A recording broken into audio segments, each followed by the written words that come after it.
Hello students, आज हम पढ़ेंगे about the Fresnel biprism. Fresnel used a biprism to study the interference phenomena. तो हम सबसे पहले हम देखेंगे कि हमारे पास जो बाइप्रिज्म है वो क्या होता है।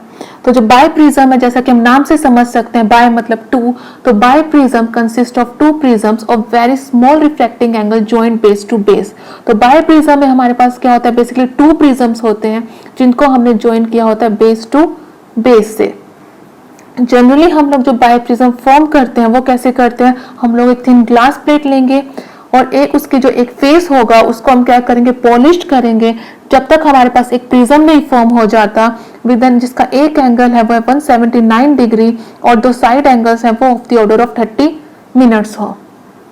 जो फ्रेशनल था उसने इसी बाइप्रिज्म का यूज किया था to study the interference pattern in a same way जैसे कि यंग्स ने यूज किया था double slit to study the interference pattern on the screen. Same pattern हमें मिलेगा जैसे कि यंग्स डबल स्लिट को मिला था स्क्रीन के ऊपर जब उसने यूज किया था, एक सोर्स एस लिया था, स्लिट लगाई थी, S1 और S2 क्या हो रहे थे, एक्ट कर रहे थे as a two coherent sources of light. जब यहाँ से रे ऑफ लाइट जाएगी और वो सुपरपोज करेगी तो हमें क्या मिलता है, स्क्रीन के ऊपर इंटरफेरेंस फ्रिंजेस हमें मिलेंगे, ब्राइट फ्रिंज, फिर डार्क फ्रिंज, फिर ब्राइट फ्रिंज, फिर डार्क फ्रिंज, जो क्या होंगे इक्वली स्पेस्ड होंगे एक दूसरे से, और जो फ्रिंज विड्थ होगी वो क्या होगी, लैम्डा डी अपॉन डी। तो सेम वे हमारे पास जो सेम था जब फ्रेशनल ने बाइप्रिज्म को यूज किया to form the two coherent sources of light, same interference pattern उसे मिला स्क्रीन के ऊपर जैसा कि यंग्स डबल स्लिट को मिला था। तो बाइप्रिज्म की हेल्प से जो फ्रेशनल था उसने कैसे कोहेरेंट सोर्सेस ऑफ लाइट को फॉर्म होते हैं वो हम आगे देखेंगे।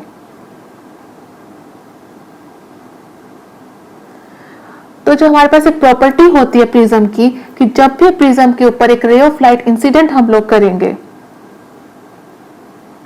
रे ऑफ लाइट, जब भी प्रिज्म के ऊपर एक रे ऑफ लाइट हम इंसिडेंट करेंगे तो जो रे होती है वो क्या हो जाएगी, एक एंगल से क्या हो जाती है, बेंट हो जाती है, जिसको हम बोलते हैं एंगल ऑफ डेविएशन। जैसे कि हमारे पास यहाँ पे सोर्स एस है, जब ये रे ऑफ लाइट इंसिडेंट हो रही है प्रिज्म के ऊपर, जब इमर्ज हो रही है लाइट, तो वो क्या यहाँ से बेंट है by some angle of deviation. तो जब ये जो इमर्जिंग लाइट है, जब हम इसको पीछे प्रोड्यूस्ड करेंगे तो हमें ऐसे लगेगा कि जो रे ऑफ लाइट हमारे पास जो आ रही है वो आ रही है from some source S prime जो लोकेटेड है at some distance above the real source. तो when light ray is incident on the prism, ray is bent through an angle called the angle of deviation. जो as a result जो ray emerge हो रही है out of the prism वो appears होगी to emerge from a source S prime located at some distance above the real source. तो जो biprism है वो इसी प्रिज्म की प्रॉपर्टी का यूज करके same way creates to virtual sources S1 and S2, क्योंकि बाइप्रिज्म में हमारे पास क्या टू प्रिज्म्स हैं, तो एक प्रिज्म एक वर्चुअल सोर्स क्रिएट करेगा, second prism second virtual source create करेगा, तो हमारे पास क्या बन जाएंगे, टू सोर्सेस ऑफ लाइट बन जाएंगे। तो जो और ये जो दो वर्चुअल सोर्सेस हमारे पास बनेंगे वो सिंपली क्या होंगे, इमेजेस होंगी सेम सोर्स S की प्रोड्यूस्ड बाय रिफ्रैक्शन, तो वो आपस में क्या होंगी, कोहेरेंट होंगी। जैसा कि हम देख सकते हैं फिगर सी के अंदर, यहाँ पे हमारे पास क्या फ्रेशनल बाइप्रिज्म है, टू प्रिज्म्स है जिनको हमने ज्वाइन किया हुआ है फ्रॉम बेस टू बेस। जब सोर्स एस है वो प्रिज्म ए के ऊपर जाएगी तो वो जो इमर्जिंग लाइट है वो हमें ऐसे अपीयर होगी कि आ रही है सोर्स S1 से। सेम वे जब सोर्स एस से जो रे ऑफ लाइट है वो इंसिडेंट होगी बी पे, तो जो इमर्जिंग लाइट है वो हमें ऐसे नजर आएगी कि आ रही है सोर्स S2 से। तो जो हमारे पास सिंगल सोर्स है, हमारे पास दो सोर्सेस बन गए S1 एंड S2 जो कि क्या है, इमेजेस है of the same source S के, और ये दोनों सोर्सेस S1 एंड S2 आपस में क्या है, कोहेरेंट सोर्सेस ऑफ लाइट।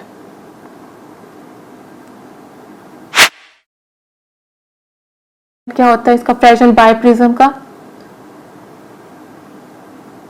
तो हमारे पास जो फ्रेशनल बाइप्रिज्म है उसमें हम क्या लेंगे, एक सोर्स होगा हमारे पास, इसमें हम सोर्स यूज करते हैं सोडियम लैंप, उसको हम पास, जो सोडियम लैंप से हमारे पास जो मोनोक्रोमेटिक सोर्स ऑफ लाइट आएगा उसको हम पास करते हैं थ्रू द स्लिट एस। जो लाइट आएगी स्लिट एस से वो पास होगी, कहाँ पे जाएगी, फ्रेशनल बाइप्रिज्म के ऊपर, और वो कहाँ मिलेंगी, स्क्रीन के ऊपर। जो हमने दूर एक स्क्रीन लगाई होती है उसके ऊपर क्या फॉर्म करेंगे, इंटरफेरेंस पैटर्न। तो जो सोर्स एस है उससे हमारे पास जो रे जाएंगी वो रे ऑफ लाइट जाएंगी, इंसिडेंट होगी किसके ऊपर, प्रिज्म के दो सरफेसेस के ऊपर। तो जो एक रे ऑफ लाइट है जो इंसिडेंट हो रही है टॉप सरफेस पे प्रिज्म के ऊपर, वो बेंट होगी प्रिज्म के ऊपर और वो कहाँ जाएगी, डाउनवर्ड दी स्क्रीन। सेम वे जो रे ऑफ लाइट है जो बॉटम सरफेस के ऊपर प्रिज्म के ऊपर इंसिडेंट होगी वो कहाँ जाएगी, बेंट होकर न जाएगी, वो टुवर्ड्स दी अपर, जो ऊपर जाएगी स्क्रीन के, कहाँ जाएगी, towards the upper part of the screen. तो हमारे पास सेम वे ये लाइट्स है,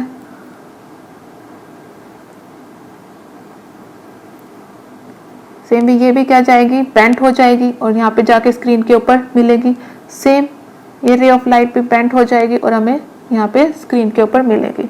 अगर हम यहाँ से एक्चुअल पॉइंट लाइन, जो लीनियर लाइन होगी हमारे पास, वो क्या होगा हमारे पास, ओ पे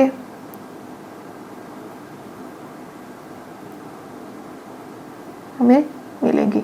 ओ क्या हमारे पास बेसिकली एक्चुअल पॉइंट, जैसे जो जहाँ पे हमें क्या मिलेगा, हमेशा मैक्सिमम मिलेगा, क्योंकि यहाँ पे जो दो वेव्स हैं वो हमेशा क्या होंगी, इन फेज में होंगी।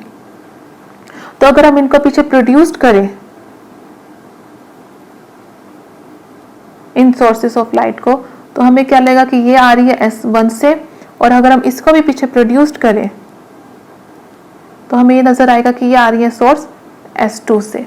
तो हमारे पास क्या होगी, S1 और S2 दो सोर्सेस हमारे पास हो गए जो क्या है, कोहेरेंट है, सोर्सेस ऑफ लाइट है। अब हमें स्क्रीन के ऊपर इंटरफेरेंस पैटर्न किस एरिया में मिलेगा, इंटरफेरेंस पैटर्न हमें स्क्रीन के ऊपर सिर्फ इसी एरिया में मिलेगा जहां पे दोनों सोर्सेस से जो रे ऑफ लाइट है वो आपस में आएंगी और आके सुपरपोज करेंगी। जहां जिस एरिया में सिर्फ एक ही सोर्स से रे ऑफ लाइट आएंगी वहां पे हमें इंटरफेरेंस पैटर्न नहीं मिल सकता। The interference pattern basically superposition of two waves.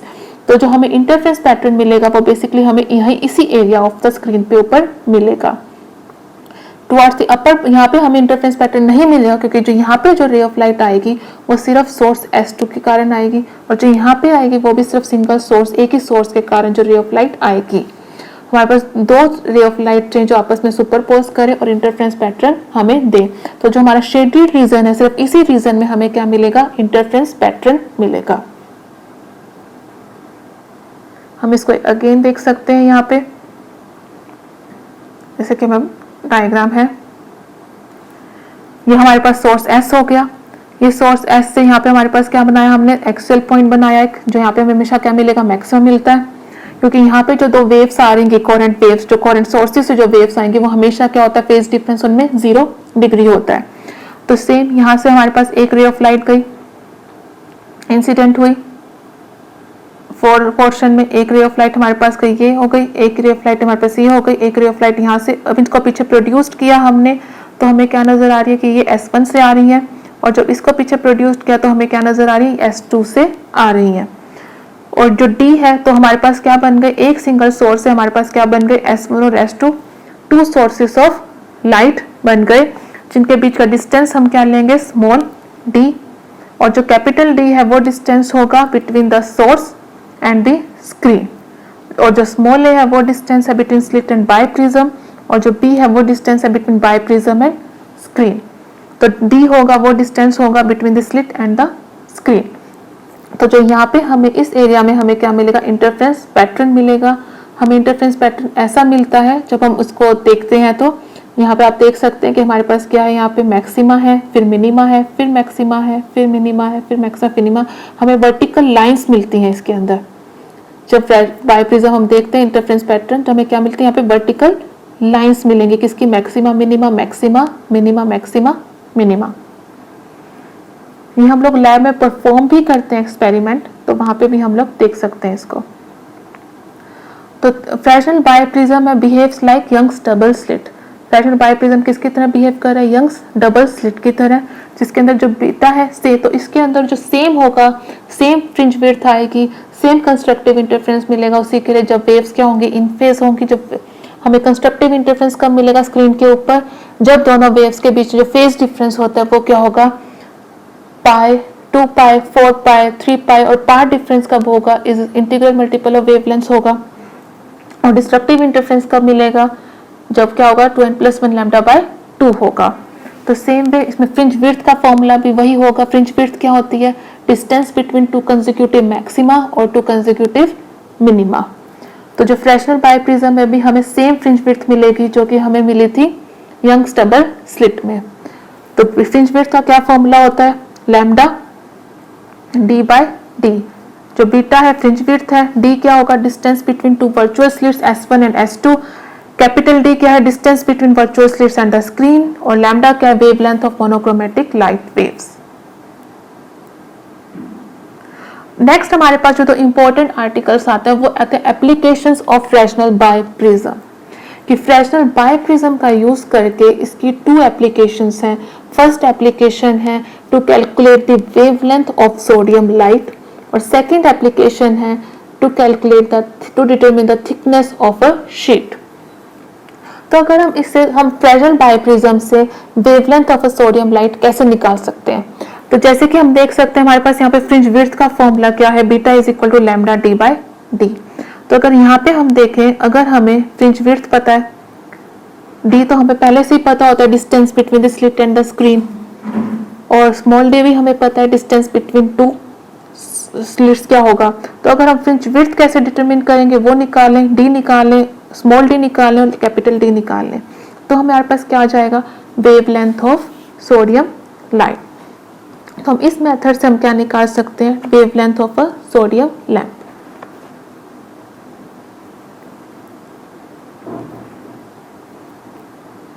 तो ये हमारे पास है application of a Fresnel prism. First application हमारे पास होता है determination of wavelength of a light. तो उसके लिए हम कौन सा फॉर्मूला यूज करेंगे, फ्रिंज विड्थ का, beta is equal to lambda D by D.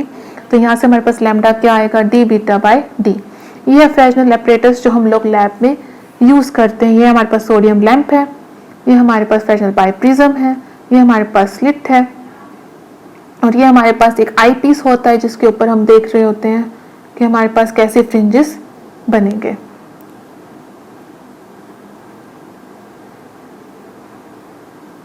तो हम लोग फ्रिंज विड्थ कैसे निकालेंगे, सबसे पहले हम लोग को क्या देखना है, हम लोग फ्रिंज विड्थ कैसे डिटरमिन करेंगे। तो फ्रिंज विड्थ डिटरमिन करने के लिए हमारे पास हमें क्या चाहिए, तो हमारे पास इस तरीके का इंटरफेरेंस पैटर्न स्क्रीन के ऊपर मिलता है। तो आई पीस हमारे पास होती है, आई पीस में एक लीनियर स्केल दिया होता है, उसके अंदर एक क्रॉस वायर होगी। तो जो वर्टिकल क्रॉस वायर है उसको हम लोग क्या करवा देंगे, किसी भी फ्रिंज के ऊपर फोकस करवा देंगे, जैसे कि हमने यहाँ पे करवा दिया। इसका हम डिस्टेंस नोट कर लेंगे। आई पीस में हमारे पास स्केल होता है तो हम इसका लीनियर स्केल डिस्टेंस हम नोट कर सकते हैं। मान लो इसका डिस्टेंस हमने नोट कर लिया x नोट। फिर हमारे पास आई पीस में एक स्क्रू नजर आता है, हम स्क्रू को रोटेट करेंगे और हम फ्रिंजेस काउंट करेंगे कि हमारे पास कितनी फ्रिंजेस पास हो रही हैं, मतलब n नंबर, जैसे हमने 10 फ्रिंजेस काउंट कर ली तो हम काउंट करते रहेंगे 1 2 3 4 5 6 7 8 9 10। फिर हमने क्या कर ली, 10 नंबर ऑफ फ्रिंजेस काउंट कर ली। फिर हम जो 10 नंबर ऑफ फ्रिंजेस जहाँ पे आएंगे, मान लो यहाँ पे आ गई, उसका हमने डिस्टेंस नोट कर लिया। तो हमारे पास फ्रिंज विड्थ कैसे हम निकालेंगे, तो beta is equal to x10 minus x naught divide by 10। तो हमारे पास क्या आ जाएगा, फ्रिंज विड्थ हम लोग निकाल सकते हैं। फिर हमारे पास नेक्स्ट आता है कि स्मॉल डी हम लोग कैसे निकालें, distance between the two sources. तो स्मॉल डी निकालने के लिए हम लोग किसका यूज करते हैं, कन्वेक्स लेंस का। हम लोग बाइप्रिज्म और आई पीस के बीच में, जो आई पीस होती है इसके बीच में एक लेंस इंट्रोड्यूस कर देते हैं। तो हमारे पास एक लेंस इंट्रोड्यूस करने के बाद जो हमारे पास क्या बनेगी, ऐसी इमेज हमारे पास, जो हम लेंस इंट्रोड्यूस करेंगे तो हमारे पास जो दो सोर्सेस हैं इनकी इमेजेस हमें नजर आएंगी, किसके अंदर, आई पीस के अंदर। ऐसे करके दो वर्टिकल लाइंस हमें नजर आएंगी आई पीस में। जो दो वर्टिकल लाइंस हैं ये क्या है, इन्हीं सोर्सेस का, जो S1 और S2 इनकी क्या है, इमेजेस है। तो हम इनका डिस्टेंस हम लोग नोट कर लेंगे तो हमारे पास क्या आ जाएगा, स्मॉल डी आ जाएगा। तो हम लोग स्मॉल डी कैसे निकालेंगे, हम लोग convex lens of short focal length हम लोग क्या करेंगे, प्लेस करेंगे between the slit and the eyepiece. तो हमने यहाँ पे हमारे पास स्लिट होगी, आई पीस हो गई है, इसके बीच में हमने कन्वेक्स लेंस क्या कर दिया, इंट्रोड्यूस्ड कर दिया। हम लेंस को इस तरह से एडजस्ट करेंगे कि हमें क्या मिले, एक pair images of the slit मिले। ऐसे करके इमेजेस ऑफ द स्लिट मिले, दो लाइन से नजर आती है हम लोगों को। तो डिस्टेंस बिटवीन द इमेजेस, इस डिस्टेंस को हम लोग मेजर कर लेंगे जिसको हम बोल देंगे D1। उसके बाद जो if u is the distance of the slit, अगर u है वो है distance of the slit and v है आई पीस का डिस्टेंस फ्रॉम द लेंस, तो मैग्निफिकेशन क्या हो जाएगी, हमारे पास पता है m क्या होता है v बाय u, तो इज इक्वल टू क्या हो जाएगा h बाय h, तो क्या होगा d1 बाय d, जो d है वो क्या है distance between the two slits जो हमें निकालना है। उसके बाद लेंस को हम लोग फिर मूव करेंगे पोजीशन को और उसको लेंगे nearer to the eyepiece, तो हमें अगेन यहाँ पे पेयर ऑफ इमेजेस फॉर्म्ड होंगी स्क्रीन के ऊपर, जो कि 2 पेयर ऑफ इमेजेस होंगी। फिर आपसे हम इसका डिस्टेंस नोट कर लेंगे, जिसको डिस्टेंस हम बोलेंगे उसको बोलेंगे हम d2। तो हमारे पास फिर से हम मैग्निफिकेशन का फॉर्मूला लगाएंगे, ये दोनों इमेजेस आपस में क्या होंगी, कॉन्जुगेट होंगी, तो क्या होगा u by v d2 by d। Now the magnification in one position जो होगी वो रेसिप्रोकल होगी magnification in the other position, तो मल्टीप्लाई कर देंगे दोनों इक्वेशन को आपस में, तो हमारे पास क्या आएगा d1 by d2 upon divide by d square is equal to 1, तो हमारे पास d क्या आ गया is equal to under root of d1 and d2, तो यहाँ से हमारे पास क्या आ जाएगा d, और जो कैपिटल D था वो हम निकाल सकते हैं डायरेक्ट, जो ऑप्टिकल बेंच होता है हमारे पास, जैसा कि हम फिगर में देखेंगे इस तरीके का हमारे पास ऑप्टिकल बेंच होता है जिसके ऊपर एक स्केल दिया होता है, वर्टिकल यहाँ पे स्केल दिख रहा है ना, ये स्केल है, तो यहाँ से हम लोग क्या निकाल सकते हैं, D की वैल्यू आराम से मेजर कर सकते हैं। तो हमारे पास क्या आ गया, D भी आ गया, बीटा भी आ गया, स्मॉल d भी आ गया, इनकी वैल्यू हम यहाँ पे पुट करेंगे और हमारे पास क्या आ जाएगी लैम्डा की वैल्यू। तो ऐसे करके हम क्या निकालेंगे, determination of wavelength of sodium light. Second application क्या होती है उसकी, determination of thickness of mica sheet, वो हम लोग देखेंगे नेक्स्ट लेक्चर में। So thank you.